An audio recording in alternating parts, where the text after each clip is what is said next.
여러분, 혹시 이런 경험 있으십니까? 밤에 잠자리에 누웠는데 자꾸만 걱정이 머릿속을 맴도는 경험 말입니다. 내일 병원 검사 결과는 어떻게 나올까? 자식들은 잘 지내고 있을까? 나이가 드니 건강은 괜찮을까? 이런 불안과 걱정이 꼬리에 꼬리를 물고 이어지는 밤들이 있으셨을 겁니다. 어둠 속에서 천장을 바라보며 뒤척이다 보면 작은 걱정이 점점 커져서 큰 두려움이 되곤 합니다. 괜찮아, 별일 아니야라고 스스로를 다독여보지만 마음은 쉽게 진정되지 않습니다. 그렇게 뜬 눈으로 밤을 지새우고 아침이 되면 피곤한 몸을 이끌고 하루를 시작하게 됩니다. 이런 불안은 비단 여러분만의 것이 아닙니다. 현대를 살아가는 많은 분들이, 특히 우리 세대 어르신들이 공통적으로 겪는 고민입니다. 건강에 대한 걱정, 경제적인 불안, 자식들에 대한 염려, 외로움. 우리의 마음을 무겁게 짓누르는 것들이 참 많습니다. 그런데 말입니다. 2500년 전에도 똑같은 고민을 하던 사람이 있었습니다. 그것도 왕궁에서 온갖 부귀영화를 누리던 한 왕자였습니다. 그에게는 아름다운 아내도 있었고 귀여운 아들도 있었으며 먹을 것도 입을 것도 넉넉했습니다. 하지만 그는 행복하지 않았습니다. 왜였을까요? 그 왕자는 깨달았습니다. 아무리 부귀영화를 누린다 해도 늙음은 피할 수 없고 병들면 찾아오며 결국 죽음을 맞이해야 한다는 것을요. 그리고 사랑하는 사람과도 언젠가는 이별해야 한다는 것을 알았습니다. 바로 우리가 밤마다 느끼는 그 불안과 두려움을 그도 느꼈던 것입니다. 그 왕자의 이름은 시타르타 훗날 석가모니 부처님이라 불리게 되는 분이십니다. 그분은 29세의 나이에 모든 것을 버리고 궁전을 떠났습니다. 불안과 두려움의 근원을 찾고 그것을 극복할 방법을 찾기 위해서였습니다. 왕자의 신분도 가족도 재산도 모두 버리고 수행자의 길을 택하셨습니다. 6년간의 치열한 수행 끝에 그는 마침내 보리수 나무 아래에서 깨달음을 얻으셨습니다. 그리고 깨달으셨습니다. 우리의 불안과 걱정, 고통의 원인이 무엇인지, 그리고 그것을 어떻게 극복할 수 있는지를요. 부처님은 그 후 80세로 생을 마치실 때까지 45년 동안 쉬지 않고 사람들에게 가르침을 펼치셨습니다. 왕족부터 천민까지, 학자부터 무지한 사람까지 모든 사람이 이해할 수 있도록 쉬운 말로 설명하셨습니다. 그 가르침 중에서도 가장 핵심적인 내용을 모아놓은 경전이 있습니다. 바로 법구경입니다. 법은 진리를 뜻하고 구는 말씀이나 구절을 의미합니다. 즉, 진리의 말씀, 진리를 향한 길을 담은 경전입니다. 법구경은 짧고 간결한 시 형식으로 이루어져 있습니다. 26개 장에 423개의 시구가 담겨 있는데 어려운 철학이나 복잡한 이론이 아닌 우리 일상에서 바로 실천할 수 있는 구체적인 가르침들로 가득합니다. 옛날 중국 당나라 시대에 백거이라는 유명한 시인이 있었습니다. 그는 불교 공부를 하다가 너무 어려워서 도림선사라는 스님을 찾아갔습니다. 도림선사는 나무 위에 올라가 수행한다고 해서 유명했던 분입니다. 백거이가 물었습니다. 스님, 부처님 가르침의 핵심이 무엇입니까? 도림선사는 법구경에 나오는 구절을 인용하여 이렇게 답했습니다. 모든 악한 일을 짓지 말고 모든 착하고 선한 일을 실천하며 스스로 자기 마음을 깨끗이 하는 것, 이것이 모든 부처님의 가르침이다. 백거이는 실망한 듯 말했습니다. 그런 것이야 3살 먹은 아이도 아는 말이 아닙니까? 그러자 도림선사가 미소 지으며 답했습니다. 3살 먹은 어린이도 알 수 있으나 80 먹은 노인도 행하기 어려운 것이 바로 그것이요. 참으로 깊은 말씀입니다. 우리는 이미 많은 것을 알고 있습니다. 남을 원망하지 말아야 한다는 것도, 욕심을 부리지 말아야 한다는 것도, 부정적으로 생각하지 말아야 한다는 것도 모두 알고 있습니다. 하지만 아는 것과 실천하는 것은 전혀 다른 문제입니다. 오늘 이 시간 우리는 법구경 속에서 마음의 평화를 가져다주는 5가지 핵심 가르침을 함께 살펴보겠습니다.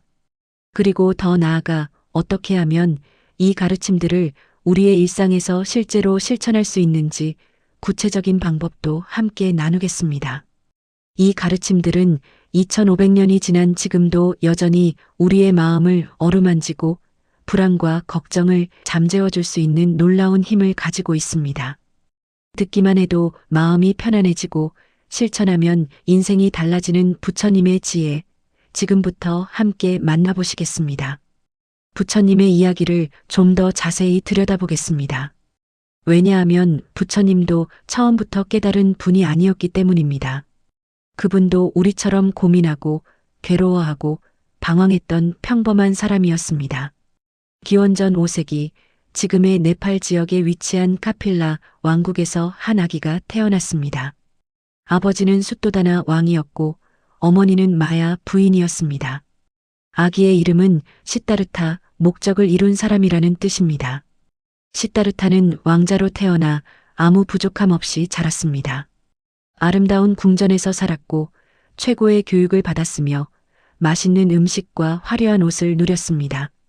16세에는 아름다운 야소다라 공주와 결혼했고 아들 라울라도 얻었습니다. 누가 봐도 완벽한 삶이었습니다. 하지만 시타르타 왕자의 마음속에는 항상 의문이 있었습니다. 이것이 전부일까? 이렇게 살다가 늙고 병들어 죽는 것이 인생의 전부일까? 왕자의 아버지 수토다나 왕은 아들이 이런 생각을 하지 못하도록 궁전 밖의 현실을 철저히 차단했습니다. 늙은 사람, 병든 사람, 죽은 사람을 왕자가 보지 못하게 했습니다. 왕자가 보는 것은 오직 젊고 건강하고 행복한 사람들 뿐이었습니다. 하지만 진실은 영원히 숨길 수 없는 법입니다. 29세가 되던 해 시타르타 왕자는 4번의 외출을 통해 인생의 진실을 마주하게 됩니다. 불교에서는 이것을 사문유관, 즉 4개의 문을 통해 본 것이라고 부릅니다. 첫 번째 외출에서 왕자는 늙은 노인을 보았습니다. 등이 굽고 머리가 희고 걸음도 제대로 걷지 못하는 노인의 모습을 보고 충격을 받았습니다. 마부에게 물었습니다. 저 사람은 왜 저렇게 되었는가? 마부가 답했습니다. 저것이 늙음입니다. 모든 사람이 피할 수 없는 것입니다. 왕자는 깨달았습니다. 나도 언젠가는 저렇게 늙겠구나. 지금의 이 젊음과 힘은 영원하지 않구나. 두 번째 외출에서는 병든 사람을 보았습니다. 고통으로 신음하며 누워있는 사람을 보고 또다시 충격을 받았습니다. 저 사람은 왜 저렇게 고통스러워하는가? 저것이 병들입니다. 누구도 피할 수 없습니다. 나도 언젠가는 병들 수 있구나. 이 건강도 영원하지 않구나. 세 번째 외출에서는 장례 행렬을 보았습니다. 사람들이 시신을 운구하며 슬피 우는 모습을 보았습니다. 저 사람은 왜 움직이지 않는가? 저것이 죽음입니다. 모든 생명이 맞이하는 끝입니다. 나도 내가 사랑하는 사람들도 모두 언젠가는 죽는구나. 이별은 피할 수 없구나. 왕자는 깊은 고민에 빠졌습니다. 아무리 부귀영화를 누린다 해도 늙음과 병듦과 죽음은 피할 수 없다니. 이것이 인생의 진실이라니. 그렇다면 지금 누리고 있는 이 모든 것이 무슨 의미가 있단 말인가. 네 번째 외출에서 왕자는 한 수행자를 만났습니다. 가진 것은 없었지만 그의 얼굴에는 평화가 있었고 눈빛에는 지혜가 담겨 있었습니다. 왕자는 물었습니다. 당신은 어떻게 그렇게 평온할 수 있습니까? 수행자가 답했습니다. 나는 고통의 원인을 찾고 그것을 극복하는 길을 걷고 있습니다. 세속의 것들에 얽매이지 않고 진리를 찾아 수행하고 있습니다. 그 순간 왕자의 마음속에서 무언가가 움직였습니다. 그렇다. 나도 저 길을 가야 한다. 진정한 해답은 궁전 안이 아니라 밖에 있다. 고통에서 벗어나는 길, 진정한 평화를 찾는 길을 나도 찾아야 한다. 그날 밤 시타르타 왕자는 결심했습니다. 왕궁을 떠나기로. 아내와 갓 태어난 아들을 두고 왕위 계승권도 버리고 수행자의 길을 걷기로. 어떤 이들은 말합니다. 가족을 버리고 떠난 것이 무책임한 행동이 아니냐고. 하지만 왕자는 알았습니다. 자신이 진정으로 깨달음을 얻지 못한다면 자신도 가족도 누구도 진정으로 행복할 수 없다는 것을, 더 큰 사랑을 위해, 더 근본적인 해답을 찾기 위해 떠나야 한다는 것을. 29세의 한밤중 시다르타는 조용히 궁전을 빠져나왔습니다. 사랑하는 아내와 아들의 잠든 모습을 마지막으로 바라보고 눈물을 삼키며 문을 닫았습니다. 그리고 수행자의 길로 접어들었습니다. 궁전을 떠난 시다르타는 머리를 깎고 낡은 수행자의 옷을 입었습니다. 왕자에서 구도자가 된 것입니다. 그는 당시 인도에서 가장 유명한 스승들을 찾아다니며 배웠습니다. 명상을 배우고 요가를 배우고 철학을 배웠습니다. 하지만 그 어떤 가르침도 그의 근본적인 의문에 답을 주지 못했습니다. 그래서 시다르타는 더욱 극단적인 수행을 시작했습니다. 고행입니다. 하루에 쌀 한 톨, 참깨 한 알만 먹으며 6년간 수행했습니다. 몸은 뼈와 가죽만 남아 해골처럼 말라갔습니다. 어느 날 강에서 목욕을 하던 시다르타는 물에 비친 자신의 모습을 보고 충격을 받았습니다. 살아있는 시체와 다름없는 모습이었습니다. 그리고 깨달았습니다. 이것도 답이 아니구나. 육체를 학대한다고 해서 진리를 깨달을 수 있는 것이 아니구나. 지나친 고행도 지나친 쾌락도 모두 극단이다. 중도, 중간의 길이 있어야 한다. 마침 그때 수자타라는 마을 처녀가 우유죽을 가지고 왔습니다. 시다르타는 6년 만에 처음으로 제대로 된 음식을 먹었습니다. 함께 수행하던 5명의 동료들은 이것을 보고 실망하여 떠나갔습니다. 시다르타가 나약해졌다. 수행을 포기했다고 생각하며. 하지만 시다르타는 흔들리지 않았습니다. 그는 붓다가야의 보리수 나무 아래로 갔습니다. 그리고 자리를 깔고 앉으며 다짐했습니다. 이 자리에서 깨달음을 얻지 못한다면 다시는 일어서지 않으리라. 설령 뼈가 부서지고 살이 녹아내린다 해도 진리를 깨닫기 전에는 일어나지 않으리라. 그날 밤부터 시다르타는 깊은 명상에 들어갔습니다. 밤새도록 앉아서 명상했습니다. 온갖 유혹과 방해가 찾아왔습니다. 두려운 환상, 달콤한 유혹, 분노의 감정, 의심의 목소리. 마치 우리가 밤마다 겪는 그 불안과 걱정, 욕망과 두려움처럼 말입니다. 하지만 시다르타는 흔들리지 않았습니다. 그저 고요히 관찰하며 앉아 있었습니다. 밤이 깊어갔습니다. 그리고 새벽이 밝아오기 시작했습니다. 동쪽 하늘에 샛별이 떠올랐습니다. 바로 그 순간 그것이 일어났습니다. 완전한 깨달음. 시다르타는 이제 붓다, 즉 깨어난 자, 깨달은 자가 되었습니다. 35세의 나이였습니다. 그는 무엇을 깨달았을까요? 그는 고통의 본질과 원인을 명확히 보았습니다. 그리고 고통에서 벗어나는 길을 발견했습니다. 모든 것은 변한다는 것, 영원한 것은 없다는 것, 집착이 고통을 만든다는 것, 집착을 놓으면 평화가 온다는 것. 이 모든 진리를 한순간에 꿰뚫어 보았습니다. 처음에 부처님은 이 깨달음을 다른 사람들에게 가르쳐야 할지 고민했습니다. 이 진리는 너무 깊고 미묘하다.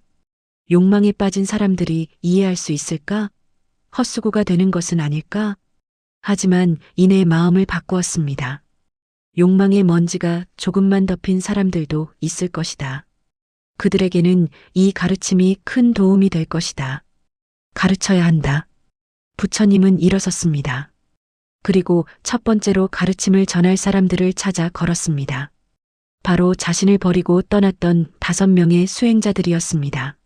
사르나트에서 부처님은 5 수행자들에게 첫 설법을 했습니다. 이것이 유명한 초전법륜, 첫 번째로 법의 수레바퀴를 굴린 사건입니다. 그 후 45년 동안 80세로 인멸하실 때까지 부처님은 쉬지 않고 가르침을 펼쳤습니다. 걸어서 때로는 배를 타고 인도 전역을 돌아다니며 사람들을 만나고 가르쳤습니다. 왕족에게도 천민에게도 남자에게도 여자에게도 배운 사람에게도 배우지 못한 사람에게도 부처님은 차별 없이 가르침을 전했습니다. 부처님의 가르침은 처음에는 문자로 기록되지 않았습니다. 제자들이 스승의 말씀을 외우고 그것을 다음 세대에 구전으로 전했습니다. 부처님이 인멸하신 후 제자들은 여러 차례 회의를 열어 부처님의 가르침을 정리했습니다. 이것을 결집이라고 합니다. 가르침을 모으고 확인하고 정리하는 작업이었습니다. 세월이 흐르면서 부처님의 가르침은 여러 경전으로 편집되었습니다. 그 중에서도 법구경은 특별한 위치를 차지합니다. 1세기에서 2세기경 다르마트라타라는 승려가 있었습니다. 그는 간다라 지역, 지금의 아프가니스탄과 파키스탄 지역에서 활동했습니다. 그는 부처님의 가르침 중에서 핵심적인 시구들을 선별하여 하나의 경전으로 엮었습니다. 이것이 바로 법구경입니다. 산스크리트어로는 다르마파다, 팔리어로는 담마파다라고 부릅니다. 다르마나 담마는 법, 즉 진리를 의미하고 파다는 말씀이나 구절을 의미합니다. 법구경은 모두 26개 장으로 이루어져 있고 423개의 시구가 담겨 있습니다. 각 장마다 주제가 있습니다. 마음에 관한 장, 즐거움에 관한 장, 분노에 관한 장, 지혜에 관한 장. 이렇게 삶의 다양한 측면을 다룹니다. 이 경전의 가장 큰 특징은 무엇일까요? 바로 쉽고 간결하다는 것입니다. 어려운 철학 용어나 복잡한 이론이 거의 없습니다. 대신 우리 일상에서 바로 적용할 수 있는 구체적인 가르침들로 가득합니다. 예를 들어 이런 구절이 있습니다. 물방울이 떨어져 물병을 채우듯 지혜로운 사람은 조금씩 선을 쌓아 선으로 가득 찬다. 얼마나 쉽고 명확한 비유입니까? 또 이런 구절도 있습니다. 화난 사람에게 화로 대응하지 마라. 화난 사람에게 화내지 않음으로써 그를 이긴다. 이것이 바로 우리가 오늘 배울 첫 번째 가르침의 핵심입니다. 법구경이 2500년 동안 사랑받아온 이유가 무엇일까요? 여러 이유가 있지만 가장 큰 이유는 바로 보편성 때문입니다. 인간의 고민은 시대가 바뀌어도 크게 변하지 않습니다. 2500년 전 인도 사람들도 우리처럼 걱정했고, 불안해했고, 화냈고, 욕심부렸습니다. 그리고 그들도 우리처럼 평화를 원했고 행복을 갈구했습니다.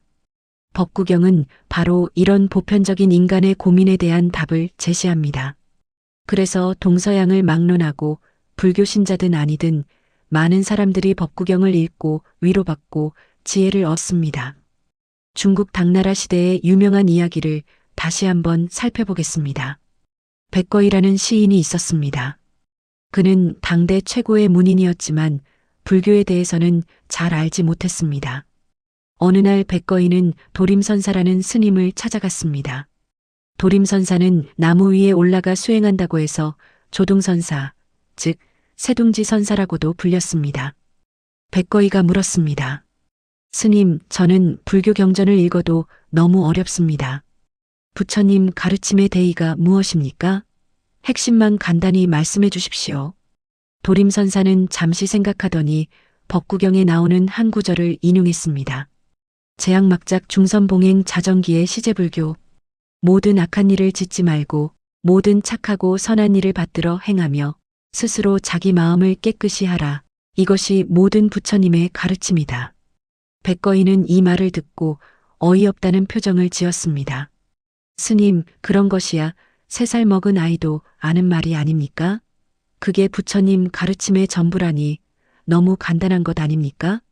도림선사는 빙그레 웃으며 대답했습니다. 그렇소이다. 3살 먹은 어린이도 그 말은 알 수 있소. 하지만 80살 먹은 노인도 그것을 실천하기는 어렵소이다. 백거이는 그제야 깨달았습니다. 아는 것과 실천하는 것은 전혀 다른 문제라는 것을. 진리는 복잡하고 어려운 것이 아니라 오히려 단순하고 명확한 것이라는 것을. 우리도 마찬가지입니다. 우리는 이미 많은 것을 알고 있습니다.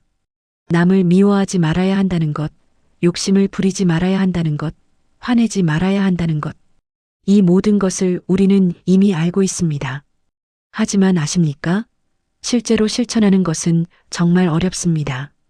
누군가 나를 비난하면 참지 못하고 화를 냅니다. 무언가를 갖고 싶으면 욕심이 생깁니다. 일이 뜻대로 안 되면 불안해하고 걱정합니다. 이것이 바로 우리 인간의 모습입니다. 부처님도 이것을 아셨습니다. 그래서 부처님은 단순히 이렇게 하라고만 말씀하신 것이 아니라 어떻게 하면 실천할 수 있는지 구체적인 방법까지 가르쳐 주셨습니다. 법구경은 바로 그런 경전입니다. 이론이 아니라 실천의 경전입니다.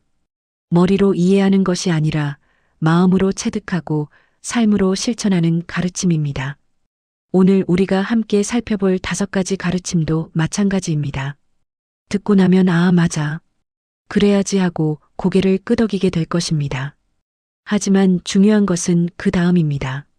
실제로 우리 삶에 적용하는 것, 그것이 진정한 배움입니다. 그래서 오늘은 각 가르침마다 구체적인 실천 방법도 함께 나누겠습니다. 당장 오늘부터, 아니, 지금 이 순간부터 적용할 수 있는 방법들입니다. 준비되셨습니까? 그럼 이제 본격적으로 5가지 가르침 속으로 들어가 보겠습니다. 오늘 우리가 함께 살펴볼 5가지 가르침을 먼저 간단히 소개하겠습니다. 첫 번째 가르침은 원망을 내려놓기입니다.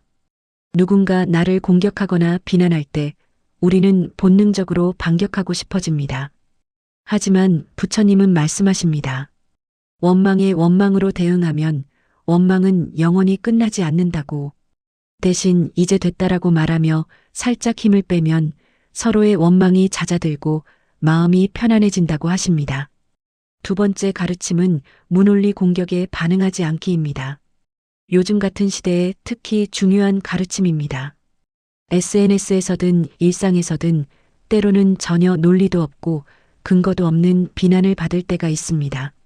이럴 때 일일이 대응하려 하면 엄청난 에너지가 소모됩니다. 부처님은 말씀하십니다. 현명한 선택은 반응하지 않는 것이라고. 평정심을 지키는 사람이 결국 강한 사람이라고. 세 번째 가르침은 가래를 비우기입니다.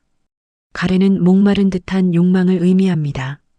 색욕, 재물욕, 음식욕, 명예욕, 수면욕, 인간의 5가지 기본 욕망이 있습니다. 이런 욕망 자체가 나쁜 것은 아닙니다. 하지만 거기에 집착하면 문제가 됩니다. 채우려 할수록 결핍은 커지고 만족은 멀어집니다. 부처님은 말씀하십니다. 채움보다 비움에 마음을 두라고. 네 번째 가르침은 부정적 생각 멈추기입니다. 부정적인 생각은 처음에는 단순한 불만으로 시작하지만 그것이 머릿속을 맴돌기 시작하면 어느새 말이 되고 행동이 됩니다.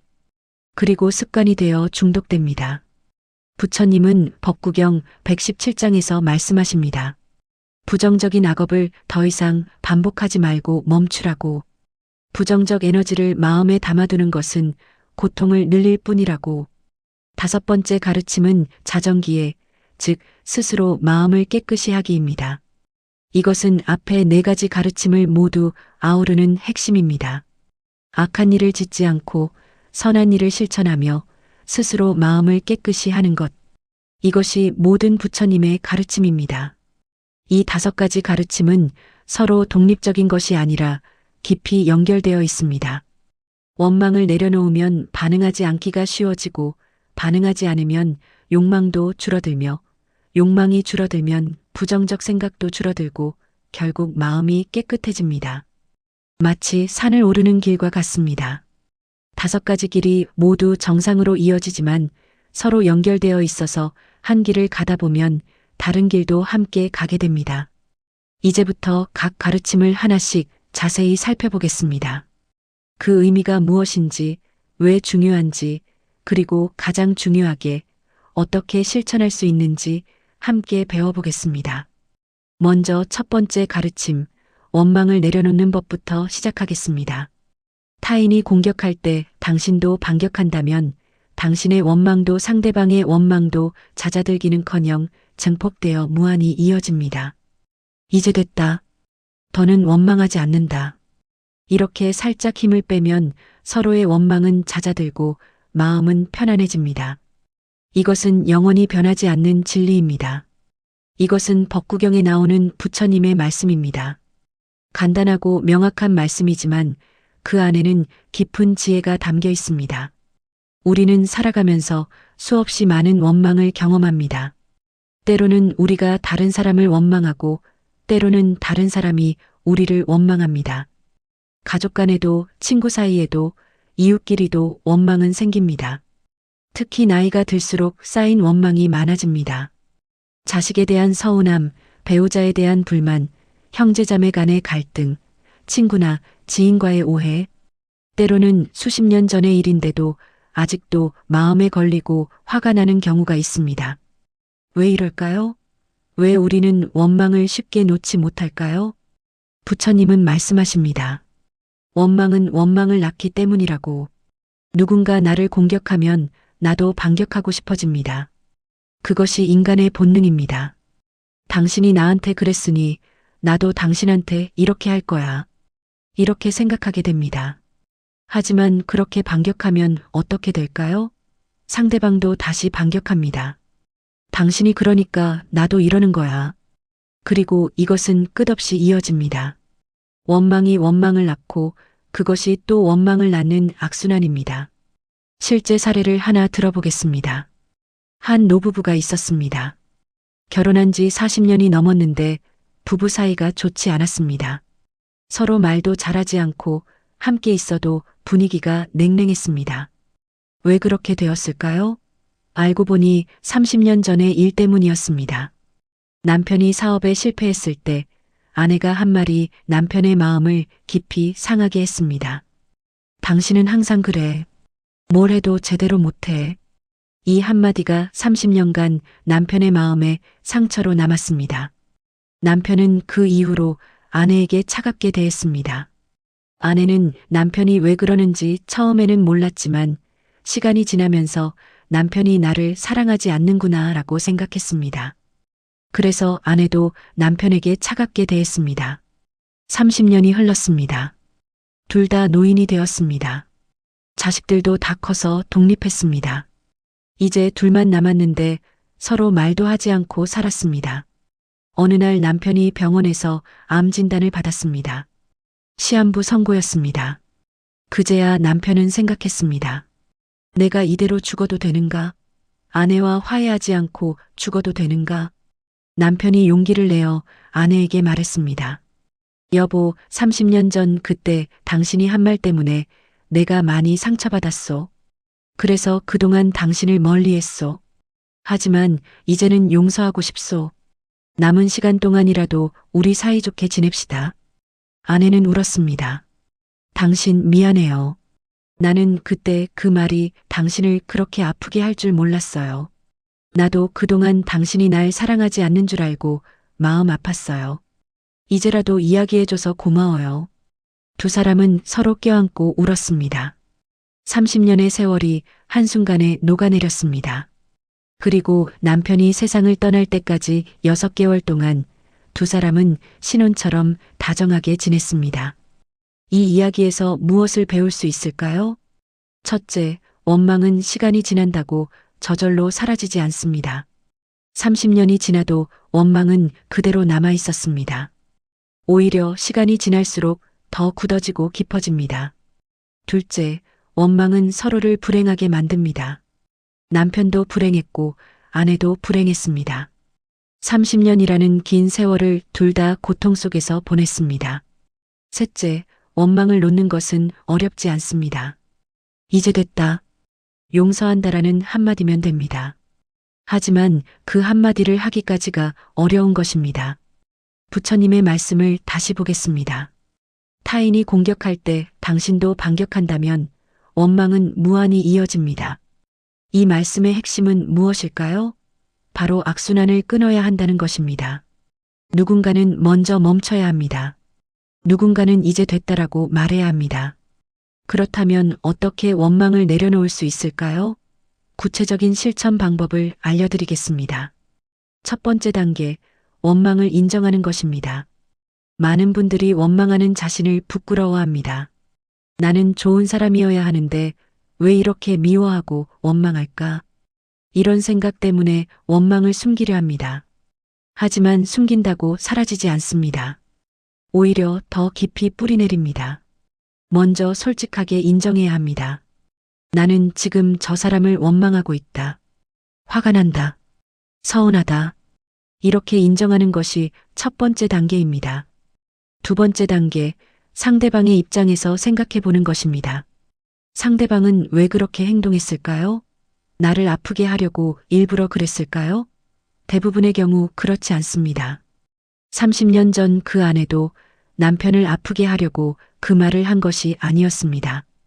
그냥 걱정되고 답답해서 나온 말이었습니다. 하지만 남편은 그것을 공격으로 받아들였습니다. 우리가 원망하는 사람들도 마찬가지입니다. 대부분 악의가 있어서가 아니라 자기 나름대로의 이유가 있었던 것입니다. 그것을 이해하려고 노력하는 것이 두 번째 단계입니다. 세 번째 단계, 이제 됐다라고 말하는 것입니다. 마음속으로든 실제로든 이렇게 말해 보십시오. 이제 됐다. 더 이상 원망하지 않겠다. 용서한다. 처음에는 마음이 따라오지 않을 수 있습니다. 입으로는 용서한다고 하지만 마음은 여전히 화가 날 수 있습니다. 괜찮습니다. 계속 반복하십시오. 이제 됐다. 이제 됐다. 이제 됐다. 신기하게도 이 말을 반복하다 보면 정말로 마음이 풀어집니다. 왜냐하면 우리의 마음은 우리의 말을 듣기 때문입니다. 네 번째 단계, 작은 친절을 베푸는 것입니다. 원망하던 사람에게 작은 친절을 베풀어 보십시오. 미소를 짓거나 안부를 물어보거나 작은 도움을 주거나. 처음에는 어색하고 힘들 수 있습니다. 하지만 이상한 일이 일어납니다. 우리가 누군가에게 친절을 베풀면 그 사람에 대한 우리의 감정이 실제로 변합니다. 심리학에서는 이것을 인지 부조화의 해소라고 부릅니다. 내가 친절하게 대하는 사람을 미워할 수는 없기 때문입니다. 뇌가 자동으로 감정을 조정합니다. 다섯 번째 단계, 반복하는 것입니다. 한 번에 완전히 용서되지 않을 수 있습니다. 괜찮습니다. 원망이 다시 올라올 때마다 이제 됐다라고 말하십시오. 그리고 다시 친절을 베푸십시오. 반복하다 보면 어느 순간 진짜로 마음이 풀어진 자신을 발견하게 됩니다. 실제로 이 방법으로 30년 원망을 풀어낸 분들이 많이 계십니다. 한 할머니는 며느리와 20년을 냉전 상태로 지냈습니다. 며느리가 자신을 무시한다고 생각했고 며느리는 시어머니가 자신을 미워한다고 생각했습니다. 할머니가 이 5단계를 실천했습니다. 1단계 나는 며느리를 원망하고 있다고 인정했습니다. 2단계 며느리 입장에서 생각해 봤습니다. 며느리도 힘들었겠구나. 3단계 매일 아침 거울을 보며 말했습니다. 이제 됐다. 며느리를 용서한다. 4단계 며느리에게 작은 친절을 베풀기 시작했습니다. 좋아하는 반찬을 만들어주고 아이들을 봐주고 5단계 이것을 매일 반복했습니다. 3개월 후 놀라운 일이 일어났습니다. 며느리가 할머니에게 와서 울면서 말했습니다. 어머니, 그동안 제가 잘못했어요. 어머니가 저한테 친절하게 대해주시는데 제가 어떻게 그냥 있을 수 있겠어요. 두 사람은 껴안고 울었습니다. 그리고 지금은 정말 친한 모녀 사이가 되었습니다. 이것이 바로 부처님이 말씀하신 진리입니다. 이제 됐다. 더는 원망하지 않는다. 이렇게 살짝 힘을 빼면 서로의 원망은 잦아들고 마음은 편안해집니다. 여러분도 할 수 있습니다. 지금 당장 시작하십시오. 원망하는 사람이 있다면 오늘부터 이제 됐다라고 말해 보십시오. 처음에는 어색할 수 있습니다. 하지만 계속하십시오. 반복하십시오. 그러면 어느 순간 정말로 원망이 사라진 자신을 발견하게 될 것입니다. 그리고 그때 여러분은 알게 될 것입니다. 원망을 놓아준다는 것이 상대방을 위한 것이 아니라 바로 나 자신을 위한 것이라는 것을. 원망은 상대방보다 나를 더 아프게 합니다. 원망을 놓으면 가장 먼저 내가 자유로워집니다. 이것이 첫 번째 가르침, 원망을 내려놓기입니다. 이제 두 번째 가르침으로 넘어가겠습니다. 바로 무논리 공격에 반응하지 않기입니다.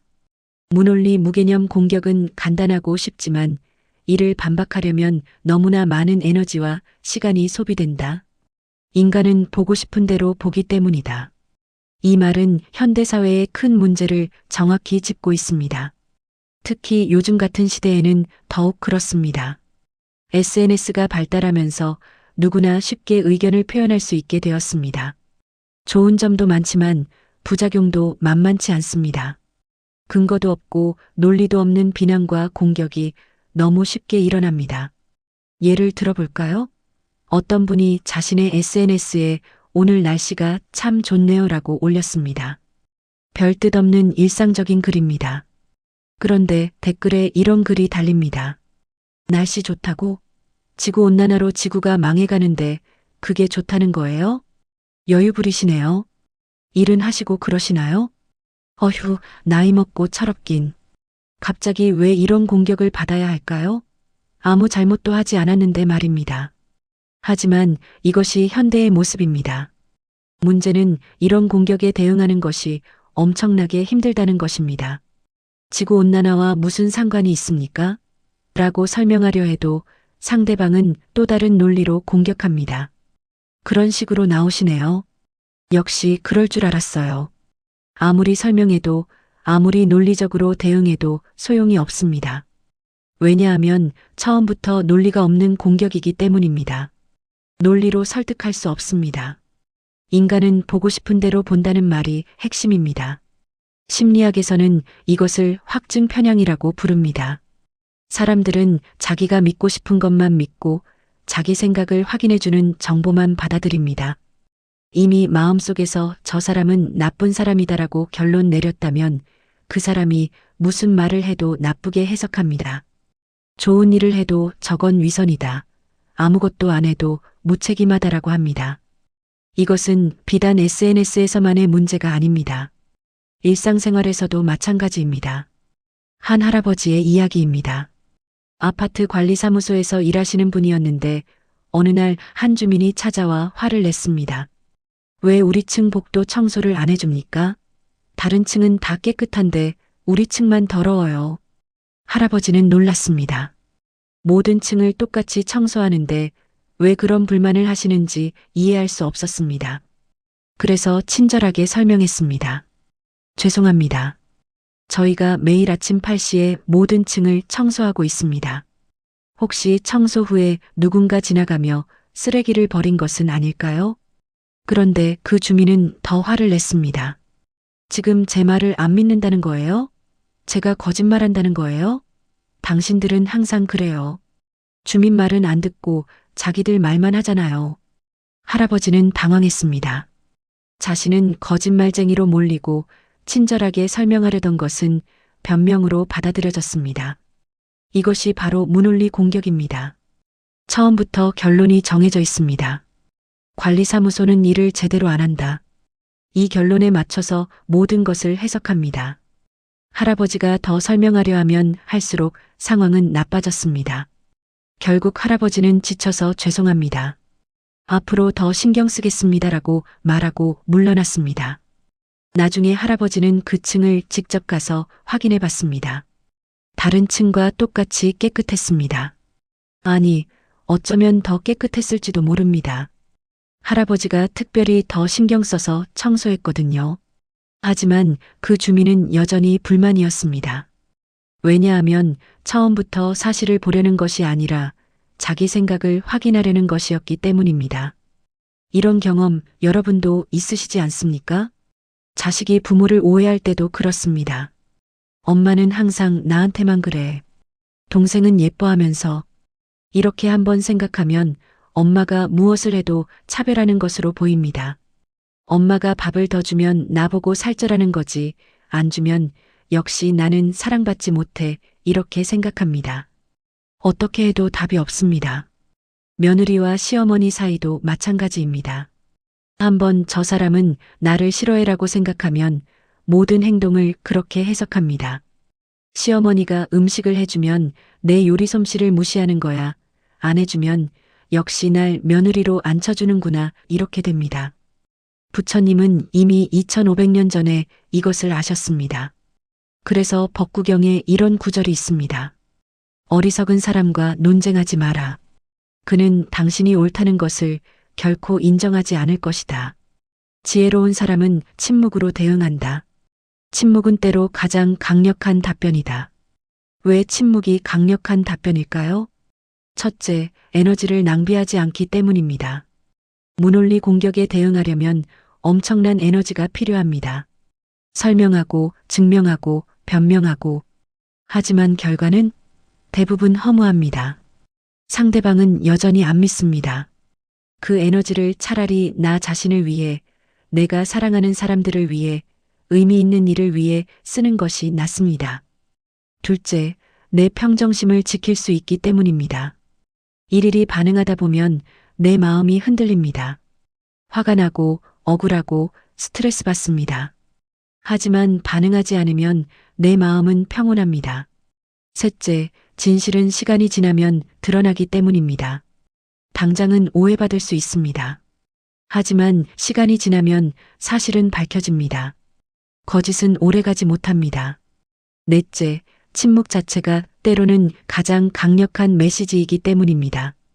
공격에 공격으로 대응하면 똑같은 수준으로 내려가는 것입니다. 하지만 침묵으로 대응하면 그 자체가 품격을 보여줍니다. 그렇다면 구체적으로 어떻게 실천할 수 있을까요? 문논리 공격에 반응하지 않는 7단계 방법을 알려드리겠습니다. 첫 번째 단계, 3초 호흡법입니다. 누군가 당신을 공격하면 즉시 반응하지 마십시오. 대신 3초간 깊게 숨을 쉬십시오. 하나, 둘, 셋.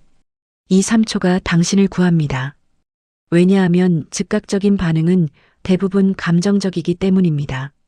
3초만 기다리면 이성이 작동하기 시작합니다. 그러면 더 지혜로운 선택을 할 수 있습니다. 두 번째 단계, 이 공격이 반응할 가치가 있는가? 라고 자문하는 것입니다. 모든 공격에 대응할 필요는 없습니다. 선별해야 합니다. 이 공격이 논리적인가? 이 사람이 진실을 알고 싶어 하는가? 아니면 그냥 화풀이를 하고 싶은 건가? 만약 논리도 없고 진실을 알고 싶어 하는 것도 아니고 그냥 공격하고 싶어 하는 것이라면 반응하지 마십시오. 그럴 가치가 없습니다. 세 번째 단계, 마음속으로 그 사람을 축복하는 것입니다. 이상하게 들릴 수 있습니다. 나를 공격하는 사람을 축복하라고요? 하지만 이것은 매우 강력한 방법입니다. 마음속으로 이렇게 말해 보십시오. 저 사람도 고통받고 있구나. 저 사람도 평화롭지 못하구나. 저 사람에게 평화가 있기를. 이렇게 하면 놀라운 일이 일어납니다. 당신의 화가 사라집니다. 왜냐하면 화는 그 사람을 적으로 볼 때 생기는데 축복하면 더 이상 적이 아니기 때문입니다. 네 번째 단계, 안전지대를 만드는 것입니다. SNS에서 공격을 받는다면 댓글을 끄거나 차단하거나 계정을 비공개로 만드십시오. 부끄러운 일이 아닙니다. 자신을 보호하는 현명한 선택입니다. 일상에서 공격을 받는다면 그 사람과의 접촉을 최소화하십시오.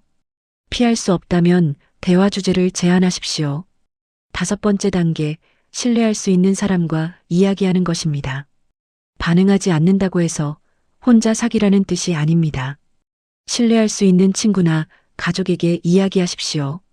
나 오늘 이런 공격을 받았어. 화가 나고 억울해. 하지만 반응하지 않기로 했어. 이렇게 말하는 것만으로도 마음이 많이 풀립니다. 그리고 신뢰하는 사람의 위로와 지지를 받으면 더 힘이 납니다. 여섯 번째 단계, 자기 암시를 하는 것입니다. 매일 아침 거울을 보며 말하십시오. 나는 무의미한 공격에 반응하지 않는다. 나는 내 평정심을 지킨다. 나는 강하다. 이것을 매일 반복하십시오. 우리의 뇌는 반복되는 말을 믿습니다. 그래서 정말로 그렇게 됩니다.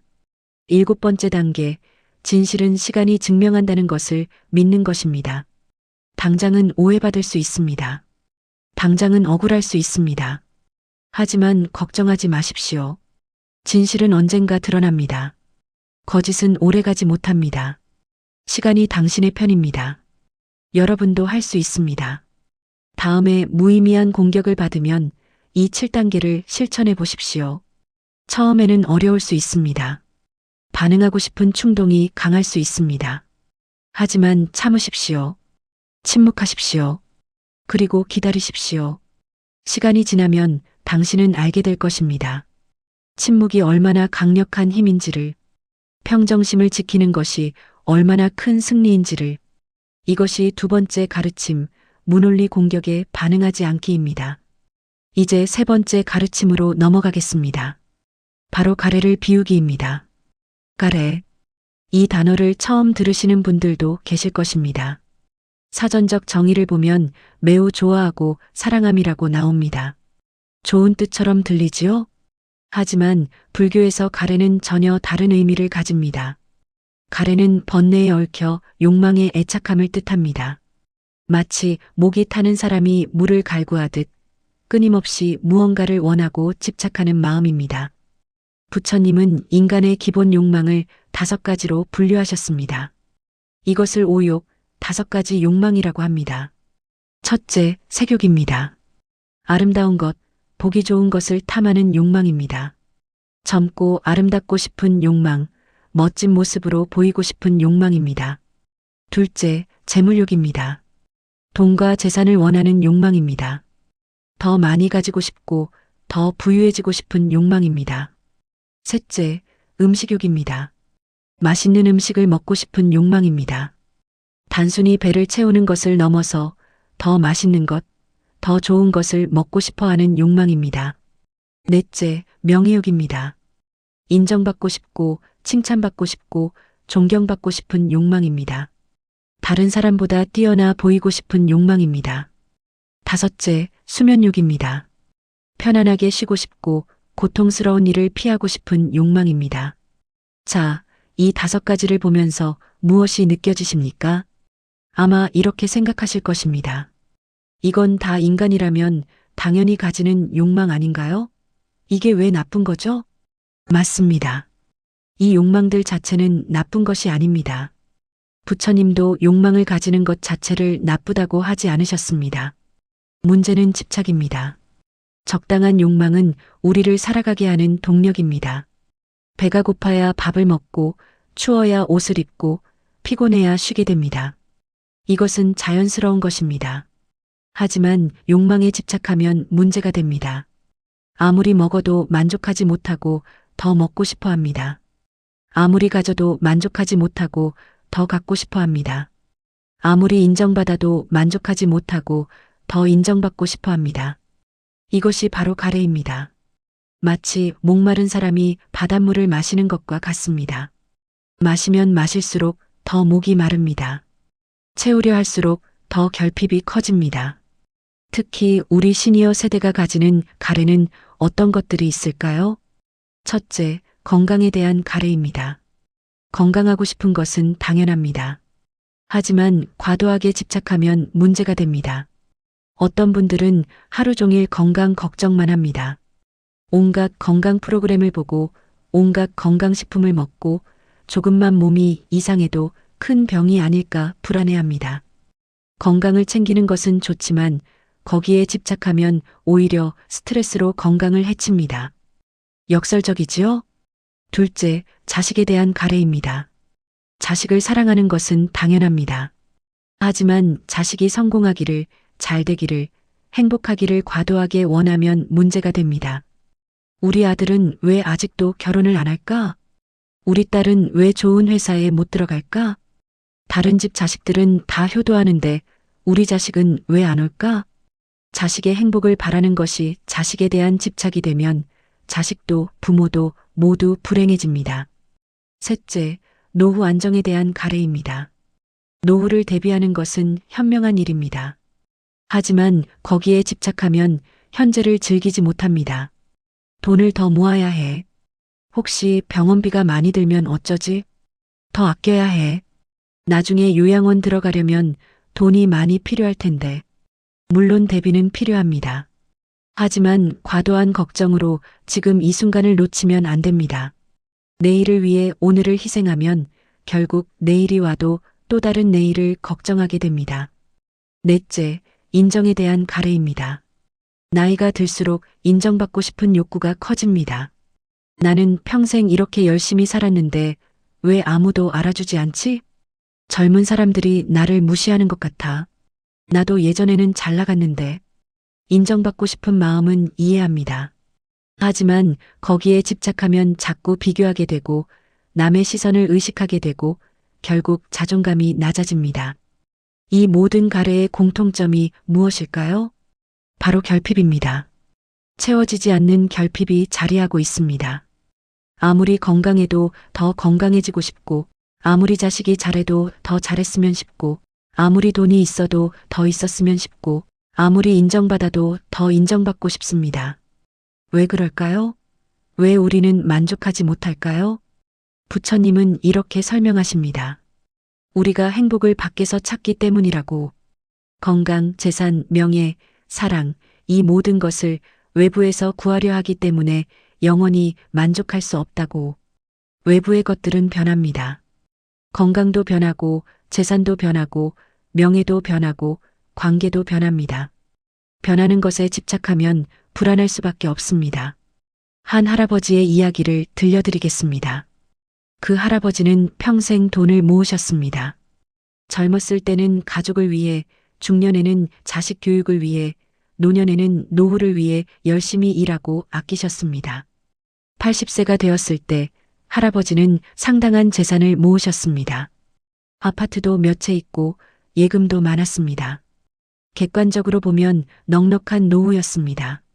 하지만 할아버지는 행복하지 않았습니다. 늘 불안했습니다. 이 정도로 충분할까? 나중에 큰 병에 걸리면 어쩌지? 물가가 오르면 이 돈도 얼마 안 가겠지? 자식들이 나중에 재산 때문에 싸우지는 않을까? 할아버지는 외식도 잘 안 하시고 옷도 낡은 것을 계속 입으시고 여행도 안 가셨습니다. 돈이 아까워서가 아니라 혹시 나중에 돈이 필요할까봐 그러셨습니다. 어느 날 할아버지가 입원하셨습니다. 큰 병은 아니었지만 며칠 병원에 계셔야 했습니다. 병실의 옆 침대에 70대 할머니가 계셨습니다. 할머니는 할아버지와 정반대였습니다. 재산은 별로 없어 보였지만 늘 밝고 웃으셨습니다. 자식들이 매일 찾아왔고 손주들도 자주 왔습니다. 병실이 늘 웃음소리로 가득했습니다. 할아버지가 궁금해서 물었습니다. 할머니는 참 행복해 보이시네요. 비결이 뭡니까? 할머니가 웃으며 대답했습니다. 비결이요? 특별한 건 없어요. 그냥 주어진 것에 감사하며 살아요. 건강할 때는 건강한 것에 감사하고, 아플 때는 아직 살아있는 것에 감사하고, 있을 때는 있는 것에 감사하고, 없을 때는 없어서 가벼운 것에 감사하고. 할아버지는 그 말을 듣고 깊이 생각하셨습니다. 자신은 평생 더 갖기 위해 살았지만 할머니는 지금 가진 것에 감사하며 살았다는 것을. 퇴원 후 할아버지는 삶의 방식을 바꾸셨습니다. 돈을 모으는 것을 멈추고 대신 지금 가진 것을 즐기기로 하셨습니다. 오랜만에 외식도 하시고 새 옷도 사시고 할머니와 함께 여행도 다니셨습니다. 자식들에게도 너희가 필요할 때 쓰라며 용돈을 주시기 시작했습니다. 신기한 일이 일어났습니다. 돈을 쓰기 시작했는데 오히려 마음이 풍요로워졌습니다. 그리고 자식들이 더 자주 찾아왔습니다. 할아버지가 변하니 가족관계도 변한 것입니다. 할아버지는 나중에 이렇게 말씀하셨습니다. 평생 채우려고 살았는데 정작 채워진 것은 통장뿐이었어요. 마음은 늘 텅 비어 있었지요. 하지만 비우기 시작하니 마음이 채워지기 시작했습니다. 이것이 바로 부처님이 말씀하신 진리입니다. 채움보다 비움에 마음을 두라. 그렇다면 어떻게 가래를 비울 수 있을까요? 구체적인 실천 방법을 알려드리겠습니다. 첫 번째 단계, 감사일기 쓰기입니다. 매일 저녁 자기 전에 오늘 감사한 것 3가지를 적으십시오. 아주 작은 것도 좋습니다. 오늘 날씨가 좋았다. 밥이 맛있었다. 손주가 전화했다. 몸이 아프지 않았다. 잠을 잘 잤다. 이것을 매일 반복하십시오. 처음에는 어색할 수 있습니다. 감사할 것을 찾기 어려울 수도 있습니다. 하지만 계속하십시오. 신기하게도 감사일기를 쓰다 보면 인생이 변합니다. 없는 것에 집착하는 대신 있는 것에 집중하게 됩니다. 결핍이 아니라 풍요를 보게 됩니다. 두 번째 단계, 충분함의 기준 정하기입니다. 얼마나 있으면 충분한가요? 구체적으로 정해 보십시오. 건강 큰 병 없이 일상생활 가능하면 충분하다. 재산 기본 생활 가능하면 충분하다. 자식이 건강하고 행복하면 충분하다. 인정 내가 나를 인정하면 충분하다. 이렇게 충분함의 기준을 정하면 끊임없이 더 원하는 것을 멈출 수 있습니다. 세 번째 단계, 비교 멈추기입니다. 가래의 큰 원인 중 하나가 비교입니다. 남과 비교하고, 과거의 나와 비교하고, 이상적인 나와 비교합니다.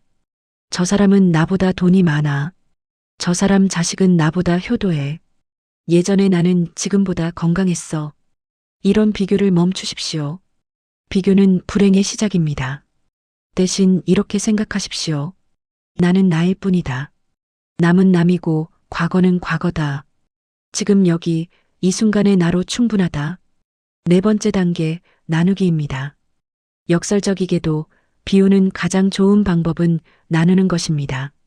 돈이 있으면 조금 나누십시오. 시간이 있으면 봉사하십시오. 경험과 지혜가 있으면 젊은 사람들과 나누십시오. 나누면 줄어들 것 같지만 오히려 풍요로워집니다. 왜냐하면 나눔은 우리에게 의미와 기쁨을 주기 때문입니다. 다섯 번째 단계, 자연에서 배우기입니다. 자연을 보십시오.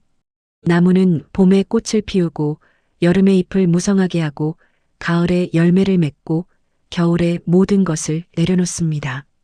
나무는 봄에 더 많은 꽃을 피우려고 집착하지 않습니다. 가을에 열매를 놓지 않으려고 집착하지 않습니다. 자연의 흐름에 따라 받아들이고 내려놓습니다. 우리도 그렇게 살 수 있습니다. 가질 때는 감사히 가지고 놓을 때는 평온하게 놓는 것입니다. 여섯 번째 단계, 욕망 관찰 명상입니다. 하루에 5분이면 됩니다. 조용히 앉아서 자신의 욕망을 관찰하십시오. 지금 나는 무엇을 원하고 있는가? 왜 그것을 원하는가? 그것을 얻으면 정말 행복할까? 비판하지 말고 그냥 관찰하십시오. 아, 내가 지금 이런 욕망을 가지고 있구나. 이렇게만 알아차리십시오. 알아차리는 것만으로도 욕망의 힘이 약해집니다. 일곱 번째 단계, 작은 절제 실천하기입니다. 큰 절제가 아니라 작은 절제입니다. 오늘은 간식을 하나 덜 먹어보자. 오늘은 쇼핑을 하지 말아보자. 오늘은 SNS를 1시간 덜 보자. 이런 작은 절제를 실천하십시오. 절제는 자기 통제력을 키웁니다. 그리고 욕망에 끌려다니는 대신 욕망을 다스릴 수 있게 됩니다. 실제 사례를 들려드리겠습니다. 한 할머니가 있었습니다. 평생 남과 비교하며 살았습니다. 항상 부족함을 느꼈고 항상 더 갖고 싶어 했습니다.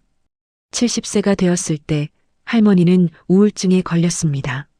아무리 가져도 만족하지 못했고 아무리 해도 행복하지 않았습니다. 병원에서 상담을 받았습니다. 의사가 권했습니다. 봉사활동을 해보시는 게 어떨까요? 할머니는 반신반의했지만 시작했습니다. 주 2회 독거노인 도시락 배달 봉사를 시작했습니다. 처음에는 그냥 의무감으로 했습니다. 하지만 시간이 지나면서 변화가 일어났습니다. 도시락을 받는 할아버지, 할머니들이 너무 기뻐했습니다. 고맙다고, 덕분에 살맛 난다고 말했습니다. 어떤 분은 손을 꼭 잡으며 눈물을 흘렸습니다. 할머니는 깨달았습니다. 내가 가진 것이 이렇게 많았구나. 건강한 몸, 움직일 수 있는 다리, 누군가를 도울 수 있는 능력. 이 모든 것이 얼마나 큰 축복인지를. 그리고 또 깨달았습니다. 행복은 갖는 것이 아니라 나누는 것에서 온다는 것을. 할머니는 감사일기를 시작했습니다. 비교를 멈췄습니다. 있는 것에 집중했습니다. 1년 후 할머니의 우울증은 사라졌습니다. 약도 끊었습니다. 대신 얼굴에 웃음이 가득했습니다. 할머니는 나중에 이렇게 말했습니다. 평생 채우려고 살았는데 행복은 비우는 데 있었어요. 욕망을 비우고 집착을 비우고 비교를 비우니 그 자리에 감사와 평화가 들어왔어요. 이것이 바로 부처님이 말씀하신 진리입니다. 솔직히 저 5가지 욕망 중에 없을 수 없는 욕망은 없다. 그러나 무엇이든 과하면 문제가 된다. 욕망을 부정할 이유는 없지만 그것에 매달리는 순간 마음의 평형은 무너진다. 더 많이, 더 깊이 바라게 될수록 결핍은 커지고 만족은 멀어진다. 체험보다 비움에 마음을 두는 연습이야말로 번뇌를 줄이는 첫걸음일 것이다. 여러분도 할 수 있습니다. 오늘부터 시작하십시오. 감사 일기를 쓰십시오. 충분함의 기준을 정하십시오. 비교를 멈추십시오. 나누십시오. 자연에서 배우십시오. 욕망을 관찰하십시오. 작은 절제를 실천하십시오. 처음에는 어려울 수 있습니다. 욕망은 강력하니까요. 하지만 포기하지 마십시오.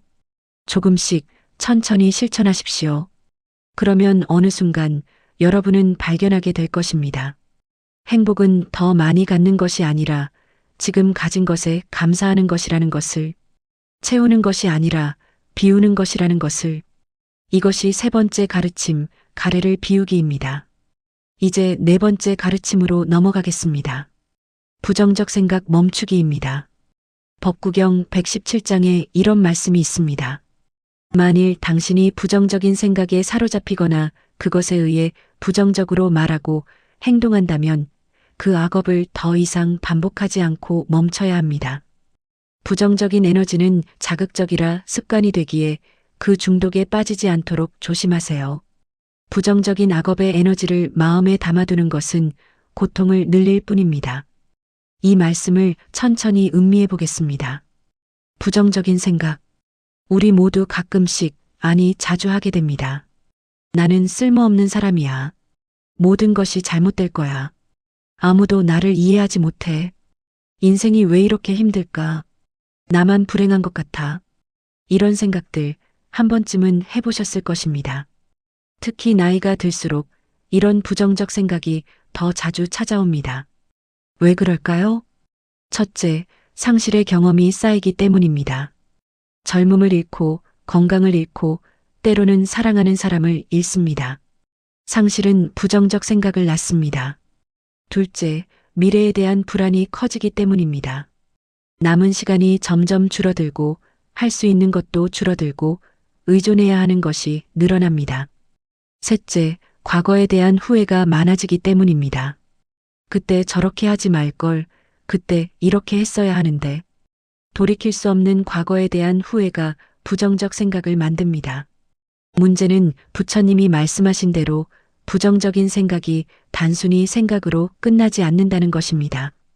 생각은 말이 되고, 말은 행동이 되고, 행동은 습관이 되고, 습관은 운명이 됩니다.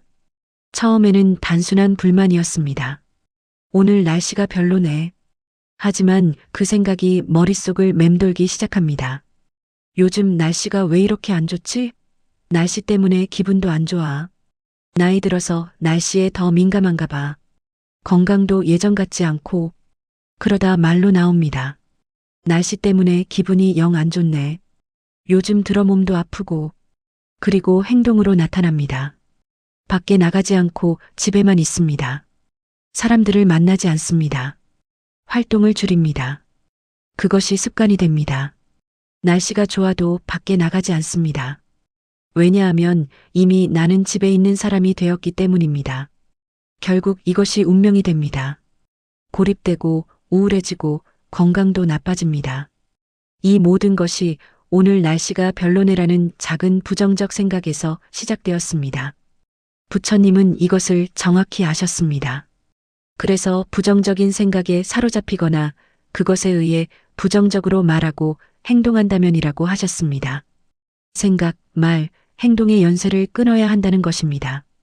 그리고 중요한 지적이 하나 더 있습니다. 부정적인 에너지는 자극적이라 습관이 되기에 그 중독에 빠지지 않도록 조심하세요. 부정적인 것이 중독이 된다고요? 이상하게 들릴 수 있습니다. 누가 부정적인 것을 좋아하겠습니까? 하지만 심리학적으로 이것은 사실입니다. 부정적인 생각과 감정은 뇌에 강한 자극을 줍니다. 그래서 중독성이 있습니다. 불평하면 처음에는 기분이 나쁘지만 계속하다 보면 이상하게 속이 시원해지는 느낌이 듭니다. 남을 비난하면 처음에는 좀 그렇지만 계속하다 보면 쾌감이 느껴집니다. 자신을 비하하면 처음에는 우울하지만 계속하다 보면 편안함을 느낍니다. 왜냐하면 기대를 낮추면 실망할 일도 없기 때문입니다. 이것이 부정성의 중독입니다. 한 할아버지의 이야기를 들려드리겠습니다. 그 할아버지는 평생 긍정적인 분이셨습니다. 어떤 상황에서도 좋은 면을 보려고 하셨고 늘 웃으시고 사람들을 격려하셨습니다. 그런데 70대에 아내를 잃으셨습니다. 50년을 함께한 평생의 반려자였습니다. 할아버지는 큰 슬픔에 빠졌습니다. 처음 몇 달은 당연히 슬펐습니다. 우는 것도 정상입니다. 슬퍼하는 것도 자연스러운 일입니다. 하지만 시간이 지나도 할아버지는 슬픔에서 헤어나오지 못했습니다. 1년, 2년, 3년. 할아버지는 계속 슬픔 속에 머물렀습니다. 아내가 없는 세상은 의미가 없어. 나도 곧 따라가야지. 혼자 남은 인생에 무슨 의미가 있겠어. 자식들이 격려했습니다. 아버지, 저희가 있잖아요. 손주들도 있고요. 아버지를 사랑하는 사람이 많아요. 하지만 할아버지는 듣지 않았습니다. 오히려 화를 냈습니다. 너희가 뭘 알아? 너희 어머니가 얼마나 소중한 사람이었는지. 친구들이 만나자고 했습니다. 같이 산책이나 하지, 집에만 있지 말고. 할아버지는 거절했습니다. 나갈 기분이 아니야. 혼자 있고 싶어. 그렇게 할아버지는 점점 고립되었습니다. 사람들을 만나지 않고 밖에 나가지 않고 집에서 아내의 사진만 보며 지냈습니다. 건강도 나빠졌습니다. 잘 먹지 않고 잘 자지 않고 운동도 하지 않았으니 당연했습니다. 어느 날 할아버지가 갑자기 쓰러졌습니다. 자식들이 놀라서 병원으로 모셨습니다. 다행히 큰 병은 아니었지만 며칠 입원해야 했습니다. 병원에서 담당 의사가 할아버지와 이야기를 나눴습니다. 젊은 여의사였는데 매우 친절하고 따뜻한 분이었습니다. 할아버니, 건강이 많이 안 좋으시네요. 제대로 드시지도 않으시고 활동도 안 하시고 무슨 일이 있으셨어요? 할아버지는 아내 이야기를 했습니다. 얼마나 사랑했는지, 얼마나 그리운지, 얼마나 슬픈지. 여의사는 조용히 듣고 있다가 말했습니다. 할아버지, 제 이야기를 하나 해도 될까요? 저는 어렸을 때 교통사고로 부모님을 잃었어요. 저는 한 번에 두 분을 다 잃었습니다. 얼마나 슬펐는지 아세요? 할아버지는 놀랐습니다. 그랬습니까? 그런 아픔을 겪으셨군요. 네. 저도 한동안 할아버지처럼 슬픔에만 빠져 있었어요. 세상이 불공평하다고 생각했고 제 인생은 망했다고 생각했어요. 하지만 어느 날 깨달았어요. 무엇을요? 부모님이 제가 슬픔 속에서 평생을 보내기를 원하셨을까? 아니에요. 부모님은 제가 행복하기를 원하셨을 거예요. 제가 슬퍼한다고 부모님이 돌아오시는 것도 아니고 오히려 부모님이 슬퍼하실 거예요. 할아버지는 말없이 눈물을 흘렸습니다. 그래서 저는 결심했어요. 부모님의 몫까지 열심히 살기로. 부모님이 못 보신 세상을 제가 보고 부모님이 못하신 일을 제가 하기로. 그것이 부모님을 기리는 길이라고 생각했어요. 여의사는 할아버지의 손을 잡았습니다. 할아버지, 돌아가신 할머니께서 할아버지가 지금처럼 지내시는 것을 보시면 뭐라고 하실까요? 기뻐하실까요? 아니에요. 할머니는 할아버지가 건강하고 행복하기를 원하실 거예요. 할아버지는 그날 밤 잠을 이루지 못했습니다. 여의사의 말이 계속 머릿속을 맴돌았습니다. 맞아. 아내는 내가 이렇게 지내기를 원하지 않았을 거야. 아내는 늘 나한테 건강하고 행복하라고 했잖아. 내가 지금 아내의 뜻을 거스르고 있는 거구나. 다음 날 아침 할아버지는 아침을 제대로 먹었습니다. 3년 만에 처음으로 식욕이 났습니다. 그리고 병실 창문을 열고 밖을 내다봤습니다. 햇살이 따스했고 하늘이 맑았습니다. 아, 세상이 이렇게 아름다웠구나. 나는 그동안 뭘 했지? 퇴원 후 할아버지는 변하기 시작했습니다. 매일 아침 산책을 나갔습니다. 친구들을 만났습니다. 손주들과 시간을 보냈습니다. 그리고 매일 저녁 아내의 사진 앞에서 말했습니다. 여보, 오늘 날씨가 참 좋았어요. 우리가 함께 걷던 공원을 산책했어요. 당신이 좋아하던 꽃이 피어 있더군요. 당신을 대신해서 제가 봤어요. 당신의 목까지. 오늘 손주가 왔어요. 얼마나 귀여운지 몰라요. 손주한테 당신 이야기를 많이 해줬어요. 손주가 할머니를 기억할 수 있게요. 오늘 친구를 만났어요. 재미있는 이야기를 많이 나눴어요. 웃다가 배가 아플 뻔했어요. 당신도 좋아하셨을 거예요. 할아버지는 슬픔을 부정하지 않았습니다. 여전히 아내가 그리웠고 보고 싶었습니다. 하지만 그 슬픔 속에만 머물지 않았습니다. 대신 감사하기로 했습니다. 50년을 함께할 수 있었던 것에 감사하고 아름다운 추억들에 감사하고 아내가 남긴 사랑에 감사했습니다. 그리고 앞을 보기로 했습니다. 아내의 목까지 열심히 살기로. 아내가 원했을 삶을 살기로. 할아버지는 나중에 이렇게 말했습니다. 나는 3년 동안 부정적인 생각에 중독에 빠져 있었어요. 나는 불행해, 세상은 슬퍼, 아무 의미 없어. 이런 생각들이 마치 내 친구처럼 느껴졌어요. 슬픔이 편안했어요. 왜냐하면 익숙했으니까. 하지만 그것은 삶이 아니었어요. 그것은 천천히 죽어가는 것이었어요. 여의사의 말을 듣고 나서야 깨달았어요. 나는 선택할 수 있다는 것을, 슬픔 속에 머물 수도 있고 감사하며 살 수도 있다는 것을. 이것이 바로 부처님이 말씀하신 진리입니다. 부정적인 생각은 처음에는 단순한 불만이지만 그 생각이 머릿속을 맴돌기 시작하면 어느새 말이 되고 행동이 된다. 부정적인 생각은 외부에서 오는 것이 아니라 내 안에서 자라나는 씨앗이라는 것을, 그 씨앗을 키울지 아니면 뽑아낼지는 결국 내 선택이다. 부정적인 생각이 떠오를 때 그것을 억누르기보다 그냥 흘려보내야 한다. 인정하고 놓아주는 것. 그것이 멈춤의 시작이다. 마음속 부정적인 에너지를 비워낼 때 그 자리에 따뜻한 평온이 들어온다. 세상은 변하지 않아도 내 시선이 달라지면 세상은 달라진다. 그렇다면 어떻게 부정적 생각을 멈출 수 있을까요? 5단계 방법을 알려드리겠습니다. 첫 번째 단계, 알아차리기입니다. 부정적 생각이 올라올 때 즉시 알아차리십시오. 아, 지금 내가 부정적으로 생각하고 있구나. 알아차리는 것만으로도 그 생각의 힘이 약해집니다. 왜냐하면 생각을 관찰하는 순간 우리는 그 생각에 휩쓸리지 않게 되기 때문입니다. 두 번째 단계, 흘려보내기입니다. 부정적 생각을 억누르려 하지 마십시오. 억누르면 오히려 더 강해집니다. 대신 흘려보내십시오. 마치 하늘을 떠다니는 구름을 보듯이. 아, 부정적인 생각이 지나가는구나. 이렇게만 관찰하십시오. 생각은 구름과 같습니다. 잠시 나타났다가 사라집니다. 붙잡으려 하지 않으면 저절로 흘러갑니다. 세 번째 단계, 긍정으로 바꾸기입니다. 부정적 생각을 긍정적 생각으로 의식적으로 바꾸십시오. 오늘 날씨가 별로네 하지만 집에 있으니 아늑하네. 나는 쓸모없어. 나는 평생 최선을 다했어. 아무도 나를 이해 못해. 나는 나를 이해해. 처음에는 어색하고 거짓말 같을 수 있습니다. 하지만 계속하십시오. 뇌는 반복되는 말을 믿기 시작합니다. 네 번째 단계, 몸을 움직이기입니다. 부정적 생각에 빠졌을 때 가만히 있으면 더 깊이 빠집니다.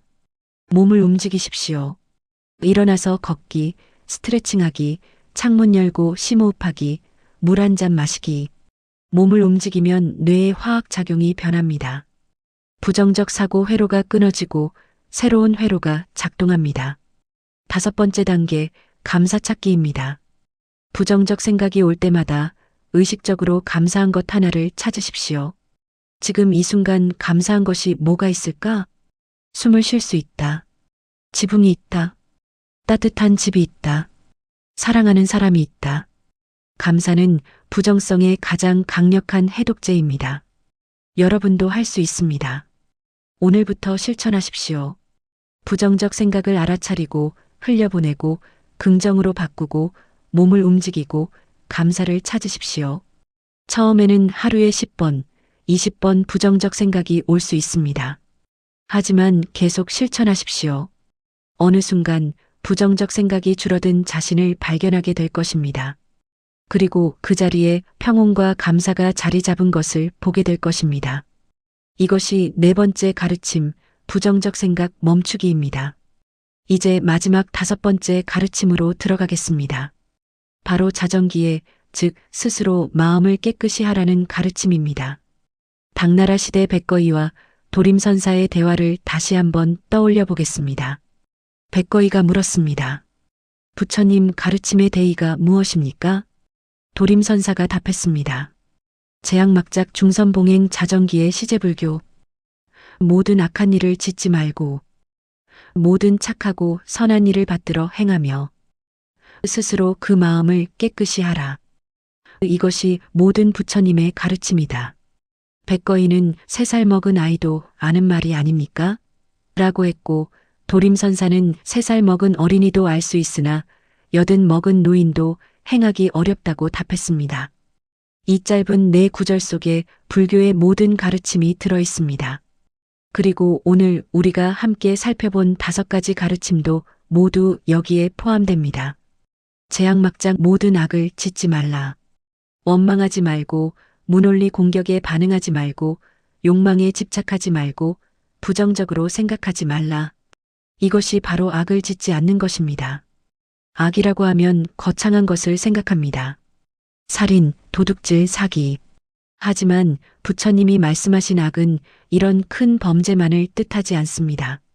일상의 작은 악들, 마음속의 악한 생각들, 남을 해치는 말들, 자신을 해치는 행동들.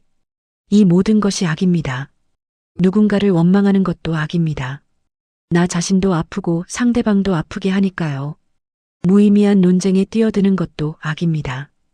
에너지를 낭비하고 평화를 해치니까요. 욕망에 집착하는 것도 악입니다. 스스로를 괴롭히니까요. 부정적으로 생각하는 것도 악입니다.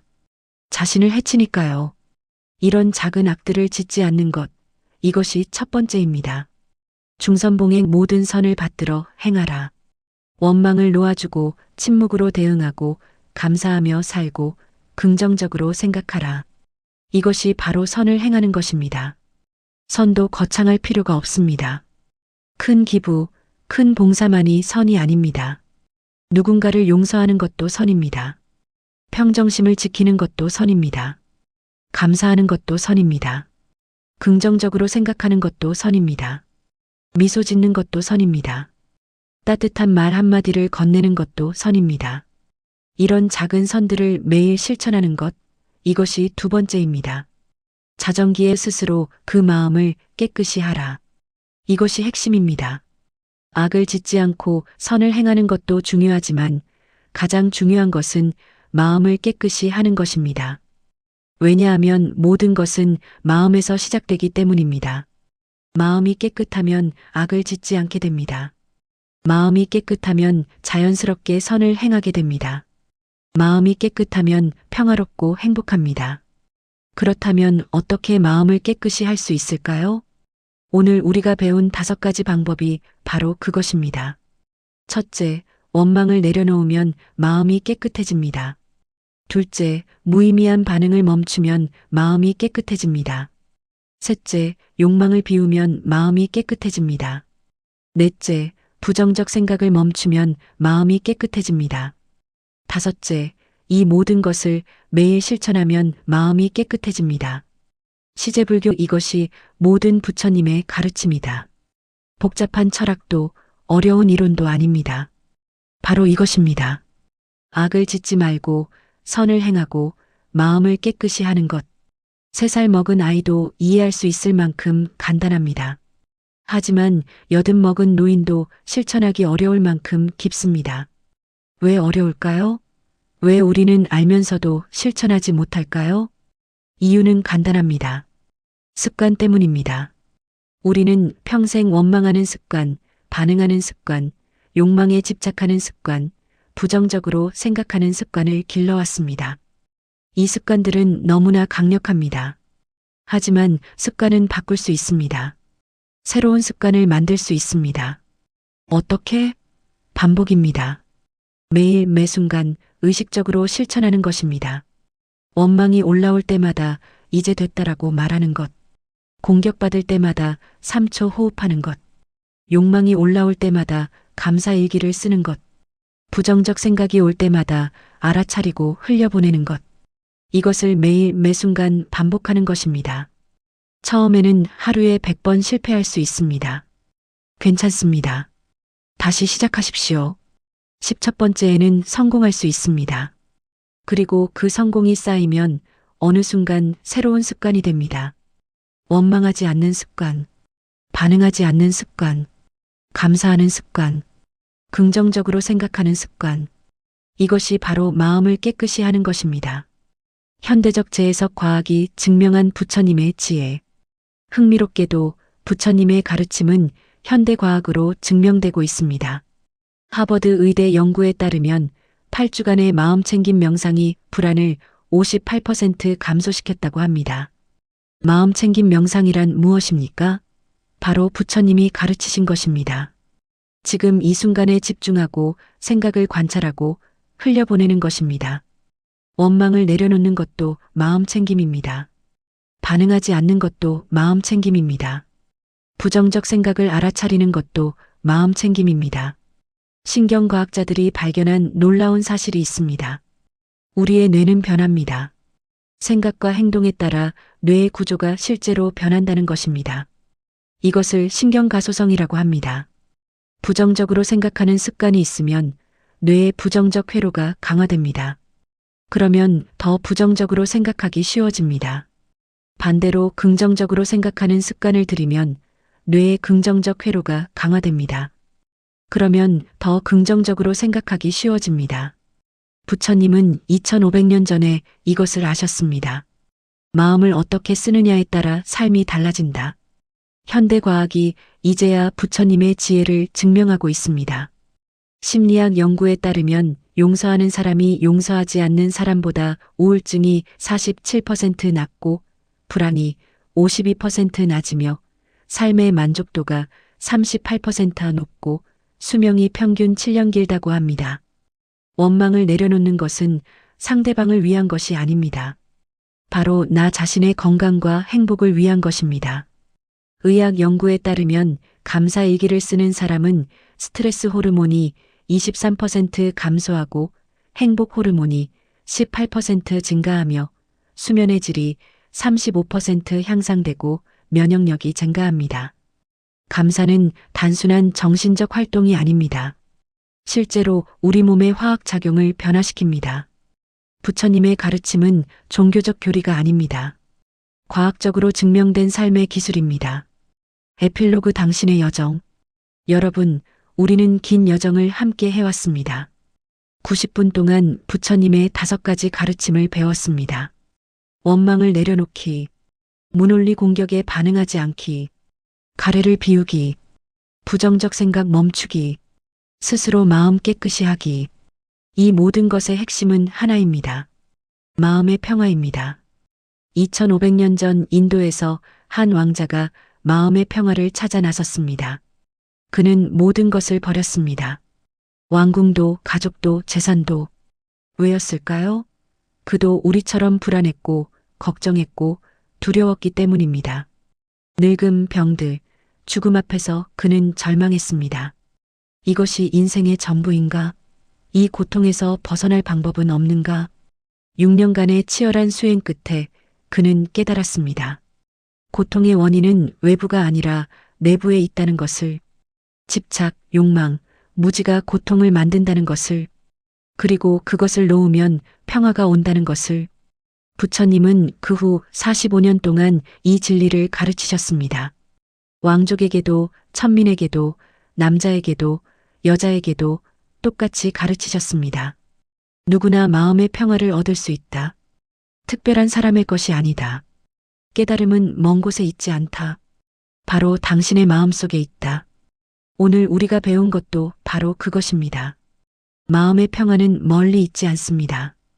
특별한 능력이 필요한 것도 아닙니다. 산속 깊은 곳에 들어가야 하는 것도 아닙니다. 바로 지금 여기 일상에서 실천할 수 있습니다.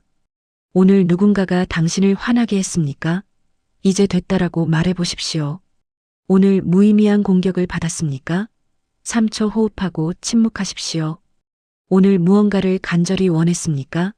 지금 가진 것에 감사해 보십시오. 오늘 부정적인 생각이 들었습니까? 알아차리고 흘려보내십시오. 이것이 전부입니다. 이렇게 간단합니다. 하지만 간단하다고 해서 쉬운 것은 아닙니다. 도림선사가 말씀하셨듯이 3살 먹은 어린이도 알 수 있으나 80 먹은 노인도 행하기 어렵습니다. 왜 어려울까요? 습관 때문입니다. 평생 길러온 습관을 바꾸는 것은 어렵습니다. 하지만 불가능하지 않습니다. 오늘 시작하십시오. 지금 당장. 완벽하지 않아도 됩니다. 하루에 한 번만 실천해도 됩니다. 실패해도 됩니다. 다시 시작하면 됩니다. 중요한 것은 방향입니다.